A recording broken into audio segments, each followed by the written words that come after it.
What is good, guys? It's Ray J back with another video. And in this one, I want to break down what's going on with Tesla, SPY, Nvda, and the QQQ. I'm going to break down some big news that just came out from Meta that's causing the market to sell off even more, and some very important levels to be watching for as we go into tomorrow. We also have some very important data coming out in the morning that's going to affect the market even more. So I'm going to be talking about all of those pieces of information. But before I do anything like that, let me just mention a couple of things. I am personally not a financial planner, so take nothing I say as financial advice. And also, if you guys can, please check out the Webull link, which is down below and in the description. If you sign up for Webull, the link down below, and deposit any amount of money into the account, you are guaranteed up to 12 free stocks. The offer ends in just 6 days from now, so check it out before they run out. Anyways, this is a breakdown of what's going on with the market. So Tesla is now down 1.6% in the after hours and sold off a bit today. And the market, we were talking about a potential sell-off coming to the stock since we had some bearish signals yesterday. The market did sell off, but I thought some buyers would try to step in at some of these levels, just like how we saw yesterday and the day before that. But instead, we got some bad news and the market just kept on selling off and the buyers failed to push the market back up. Tesla bounced in the morning, was holding up very nicely, but this was just another liquidity grab before they let this thing start selling. And now the market is selling off more aggressively. So let's do a quick recap of what happened today. Then I'm going to be breaking down what's going on with all these earnings and what you should be watching for tomorrow.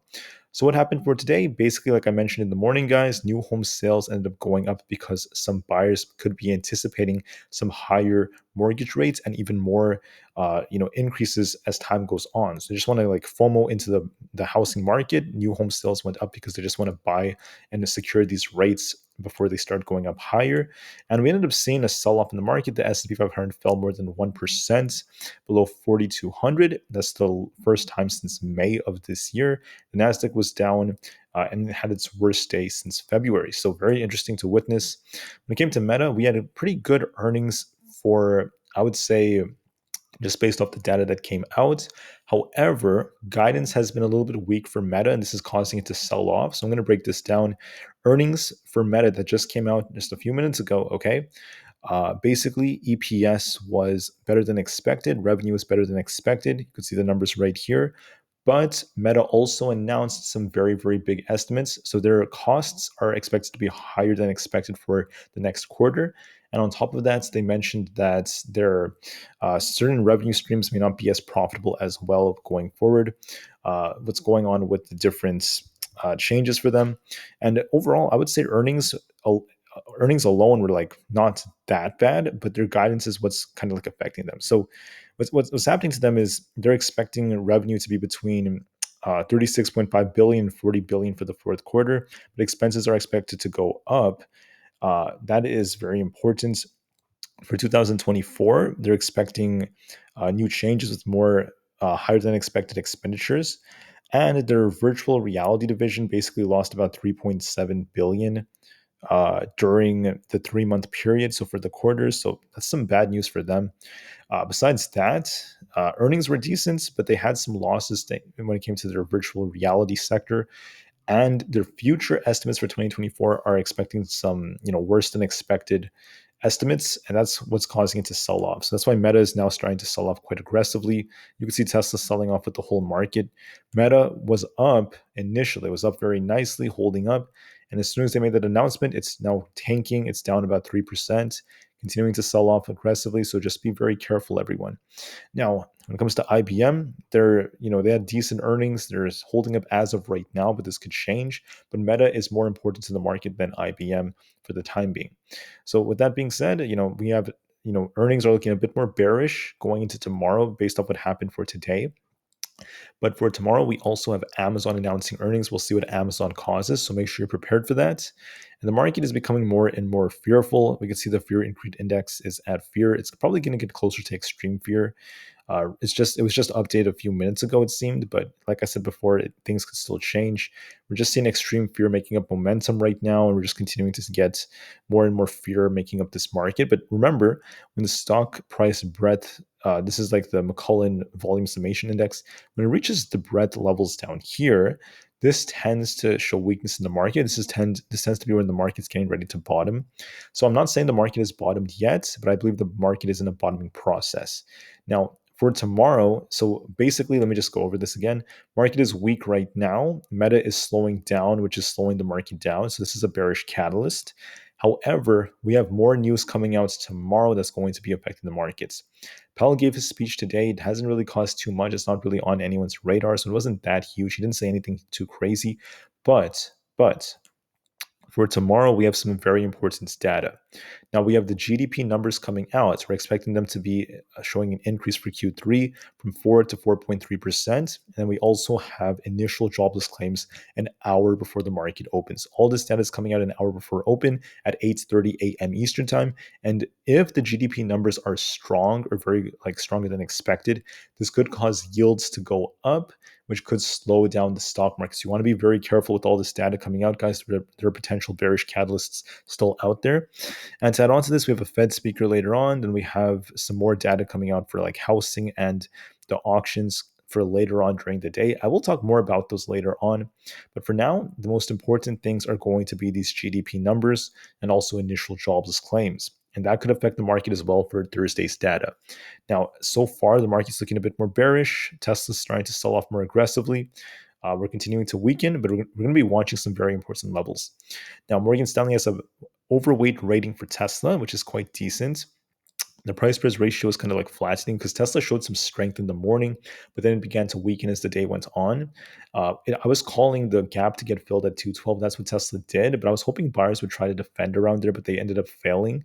And now the market's looking more bearish.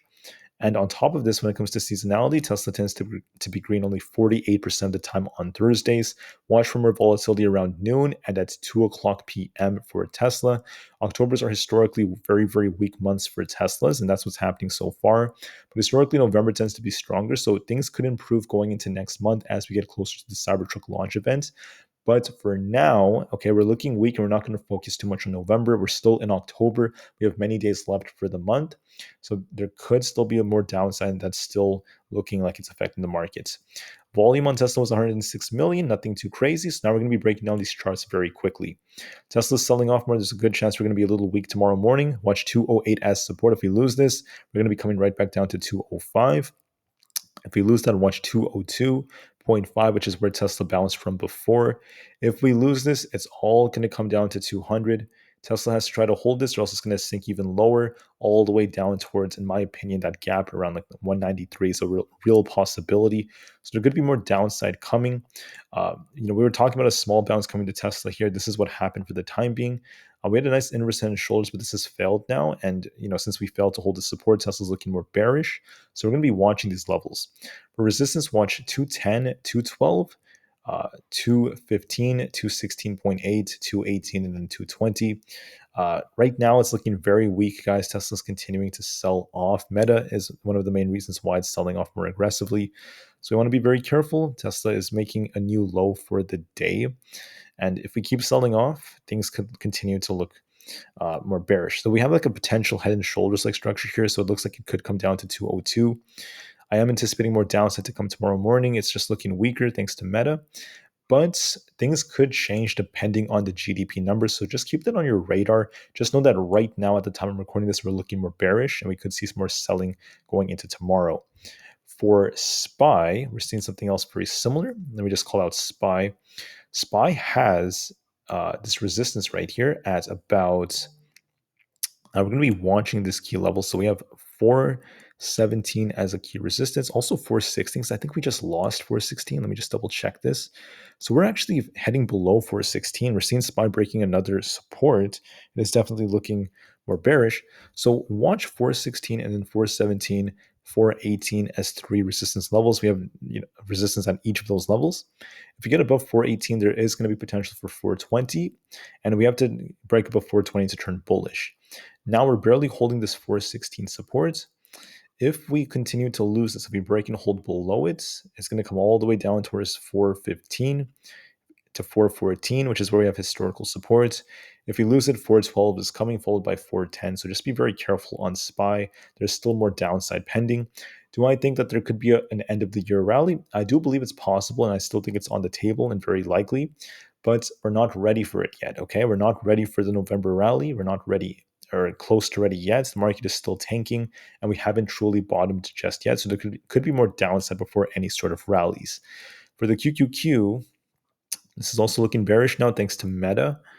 We're going to be watching this, especially because we have more data coming out tomorrow. We came straight down to 347. So I was telling you, if we lost 350, we're going to go straight to 347. That's exactly what happened. If we lose this, watch 345, 343, 344. If we lose that, there's 342.5 and then 340. So still looking kind of bearish, not looking the best for the bulls. We have this 340 support that's going to be key. For resistance, watch 347.97, basically 348, 350, 352, and then 353.5. But we're looking more bearish right now. The QQQ is selling off, so be very careful for tomorrow. We could see the mid 340s, so just be very, very careful. Nvda, if you look at Nvda, it is also looking more bearish because Nvidia is now at 410 right now. We have this key support at 407 to 409. We should test this. We'll see if buyers try to defend 407. If we lose it, we're going to head towards 405. There's going to be 402 below that, and then 400, which is going to be a very important support. Watch that for Nvidia. For resistance, watch this thing around this 415 area, 415 to 416, 420, 422.5, and then 425. Those are some important resistance levels. We're looking more bearish as of right now. And then for Aapl stock, we're also looking a little weaker now. The whole market is kind of sinking. Aapl just broke below 170, which is not the best of signs. So we have support actually from this low right here at this 169.25 area. So I'm going to be watching this. It's not the strongest of support, but it is possible it tries to hold. If we lose this, we're going to head towards 167.75 to 168 straight down. So more downside could be pending. Aapl has to try to hold 169. So watch that support very carefully. Resistance, watch 170 to 170.26. If we break that, watch this area right here. 171 will come next. If we break that, 172.6 is on the table. But we're looking more bearish and we're below 170. So this is another bearish signal. This could drag the market down. The odds do favor even more downside. So that's it for the big five I tend to talk about. Just to be like blunt, guys, we're looking really weak. QQQ is continuing to sell off. I'm not seeing any sign of a bounce yet. Let's just see where Tesla is right now. I think it's continuing to sell. Tesla is trying to hold 208. Still not looking that great, guys. We're about to get a bearish cross on the PPO on the 4-hour time frame. Still looking more bearish. The whole market is shifting. IWM looks more bearish. We're going to be watching this come down towards 160. Let's just see what else is there. Microsoft is coming down. We're actually very close to our support right here. I was looking at the 30 minutes 50 EMA, and we just broke below it. So now we're watching 336.5. If we lose that, watch 335. It is looking more bearish. If we lose 335, the 200 EMA test is coming at 333. Microsoft is looking more bearish, and so is Meta, of course. AMD, this was trying to bounce off a bullish divergence, but it failed now. We're watching 93.8. The next level below that's going to be, and this is actually a very important level that just came because it broke below 94. That was a very important support on it historically. So AMD is looking very weak. 92.5 is going to be key support. If we lose that, 90 is on the table. So now the market's looking weaker. The VIX has more potential for upside. If it keeps pushing, we could develop a triple bearish divergence. So the market could bounce in the future. But like I said before, the market's looking weak, so the VIX might see 23 plus. The dollar is continuing to hold.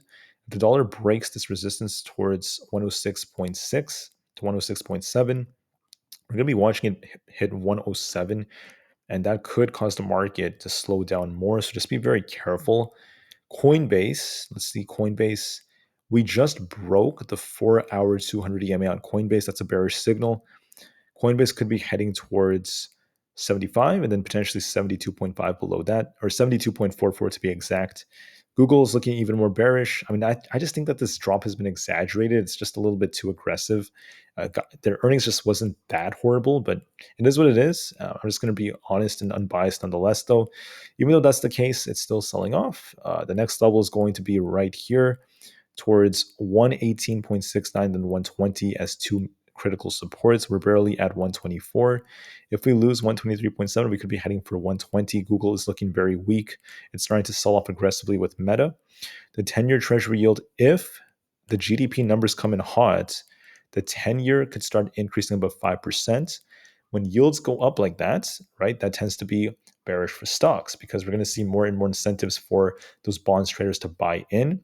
And when that happens, there's going to be a big change in the inflow of money throughout the markets, and that's going to bring stocks down. So we're getting another potential signal, but we'll have to wait and see what happens with GDP.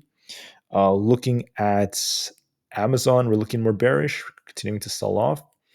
We just broke 120, which is a bearish signal, and we have this very bearish looking trend now where we've been like continuing to downtrend. We also lost to 200 EMA on the daily, so Amazon's looking weak.